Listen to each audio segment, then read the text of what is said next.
नमस्कार मंडळी. तर आज आपण करणार आहोत अळूचं गाठलं. त्यासाठी बावलेल्या अळूची पानं घ्यायची, मग ती हाताने फाडून त्याला तळ हातावर उलटे ठेवायचे आणि वाती वळतात तशी ती फिरवून घ्यायची आणि दोन टोकं एकत्र करून पिरगळ मारून गाठ मारून घ्यायची. तशीच बाकीच्या अळूची पण गाठली तयार करून घ्यायची. मग एक कढई घ्यायची, त्या कढईत 2 चमचे तेल घालायचे आणि तेल जरा गरम झाले की मोहरी घालायची, जिरे,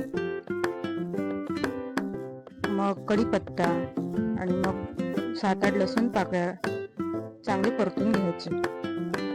मग त्यामध्ये एक बारीक चिरलेला कांदा परतून घ्यायचा. मग हळद, चवीनुसार मसाला घालून व्यवस्थित परतून घ्यायचे आणि हे परतून झाल्यानंतर तयार केलेले जे अळूची गाठले होते ना, ते त्यामध्ये हलक्या हाताने परतून घ्यायचे.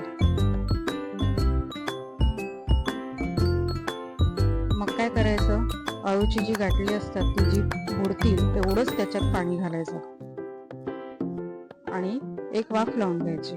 वाफ लावून झाल्यावर त्यावर चवीनुसार खोबरे, कोथिंबीर आणि कोकम घालून चवीनुसार मीठ वरतून घालायचं आणि एक वाफ लावायची. मग तयार झाले हे अळूचे गाठले. कशी वाटली रेसिपी मी नक्की सांगा. धन्यवाद.